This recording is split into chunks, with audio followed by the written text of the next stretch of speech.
the Honorable Ssegiriinya. Right Honourable Speaker, I would like to extend my sympathies and from those of the people of Masaka to the family, the children, and the mother in a special way, because she had this special attachment to his son that I witnessed and touched over time. I thought, Right Honourable Speaker, I would say much here, but then on reflection, I thought not necessary anyway. I'm going to just make a few remarks in recognition of the legacy of this gentleman lying before us. We do not choose the time we bow out. It's not in our space.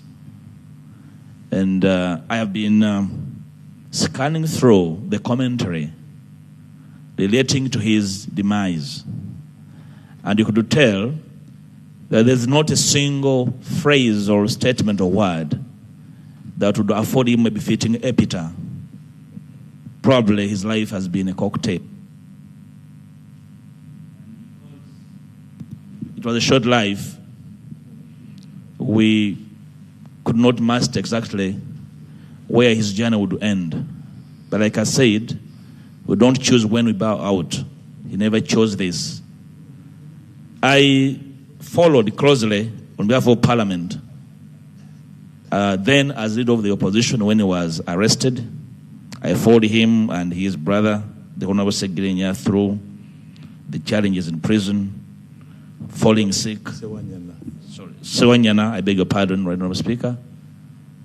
And the troubles went through to secure clearance of the medical board for his treatment, away from treatment in prison and from within the country.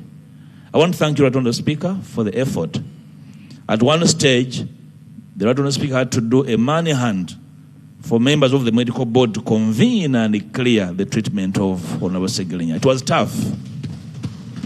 It was tough, and we were losing time. We were losing time, and he had to be driven to the tarmac for emergency treatment. Suddenly, his illness and eventual demise exposed our systems. The state system as being weak and porous, incapable of a coherent investigation to give a decent man justice, incapable of a decent prosecution, the entire exercise in which he was being prosecuted tainted with a lot of inconsistency, and you could feel a sense of, revenge and retribution, this whole thing. And for me, that should not be part of our life. I'm glad the Honourable Minister for the Youth has made a commitment. I want to see you follow through that commitment. That, Madam Speaker, I beg your pardon that I make these statements, that the hunting and hounding of the opposition must cease. The Honourable Ssegiriinya had so many friends. And I want to thank his friends who stood with him in prison and hospital.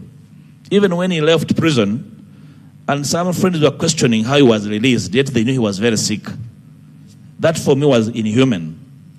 Secondly, to thank the medical team at Nsambya Hospital, Dr. Sechitoleko and team, Lubaga Hospital, Sister Dr. Grace Nanyondo and the team. They did a great job. And of course, the team at Aga Khan Hospital.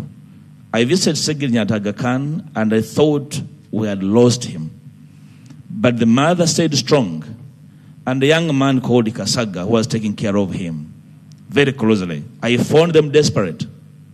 And the doctor at Aga Khan asked me, but can't you manage this in Uganda? And I felt a sense of really shame on my part. Right on the speaker, as I conclude, he's left us. And his departure has exposed the pettiness, the callousness, the emptiness, the insensitivity of politics and politicians, Right Honourable Speaker. And we need to learn from both sides of the House, Right Honourable Speaker. We need to appreciate that our sense of humanness should never disappear regardless of the disagreements that we find ourselves into. What became of our sense of humanity? What became of our Africanness that with the suffering and the sick should never be exploited, should never be used for politicking, should never be used for, to milk politics and political space. Lord Honourable Speaker. Lord Honourable Speaker, while this man was suffering, I'm concluding, we're jostling for his position in Kawempe. What happened to us as politicians? As was ill in hospital.